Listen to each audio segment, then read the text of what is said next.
This leader is provided to permit the projectionist to complete adjustment of focus and sound level before the film begins.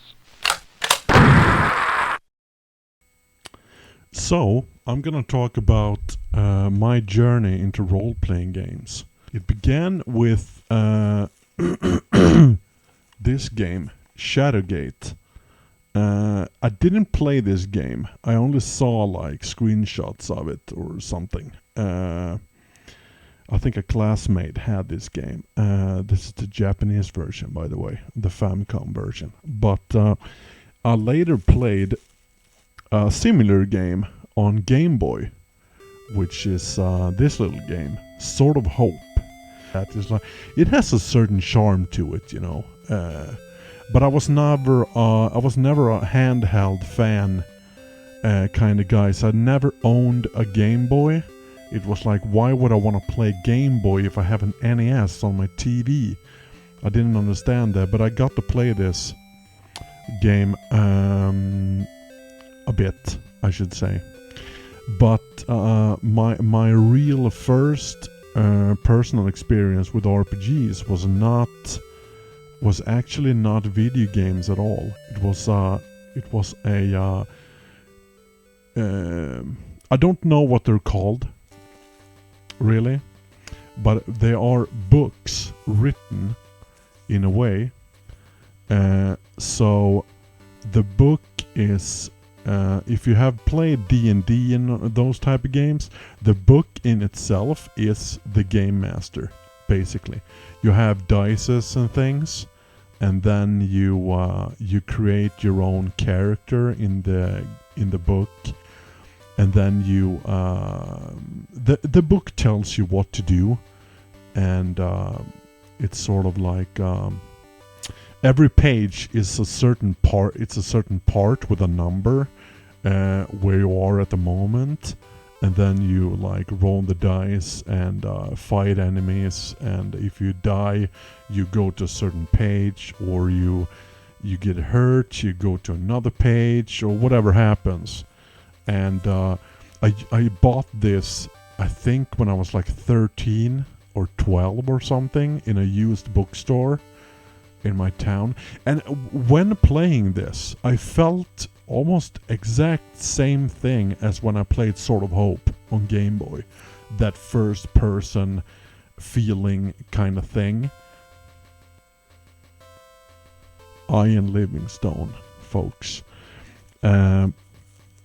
Damn. So this was like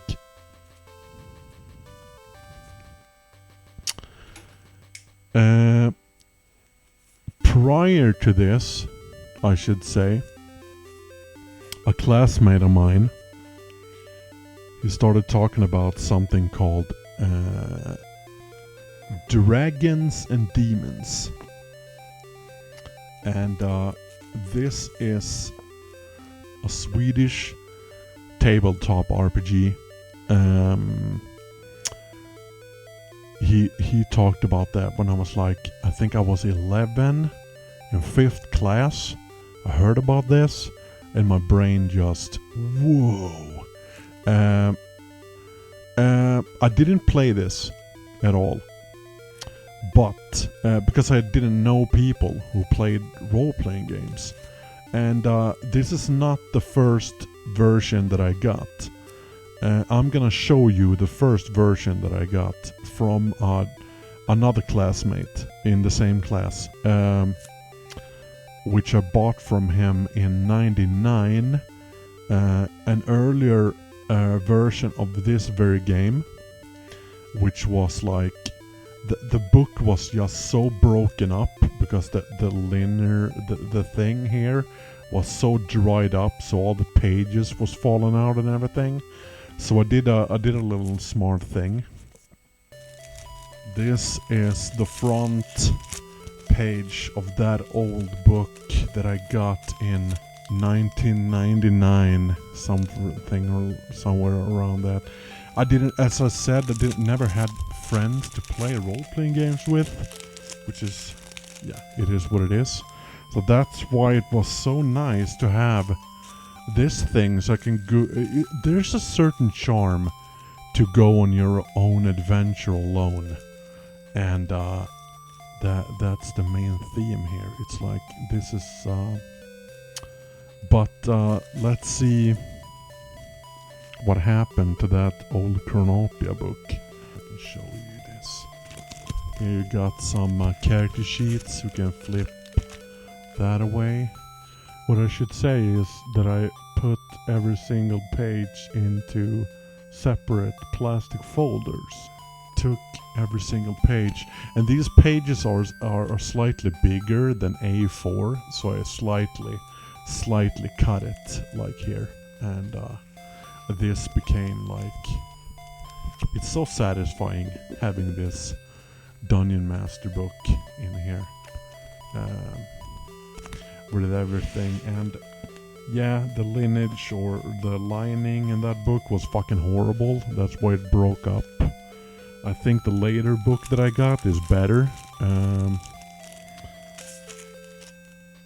I can show you some other books also. Why am I showing you these books? Because I barely played this game, but it was still so inspiring just to watch these books, look inside them, and watch like the maps and stuff in here. It's like so inspiring for you to write your own dungeons and whatever, and dream about your own adventures and whatever you can come up with. This is from 1994, this version. It's about the last game that Adventure Games was the company. I think this is the last Dragons and Demons that they released, actually. I think they bankrupt in 99 or something like that. And so yeah, this version was not appreciated by fans.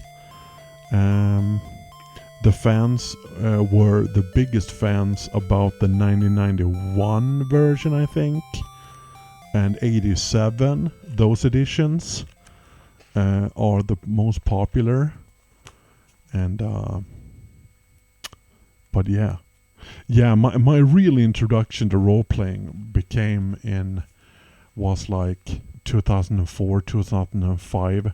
I got in contact with a guy who was starting up a new game, not Dragons and Demons, but he played, I don't know what it was, some sort of a science fiction cyberpunk kind of game. That was the real first time that I played role playing games, and I was hooked.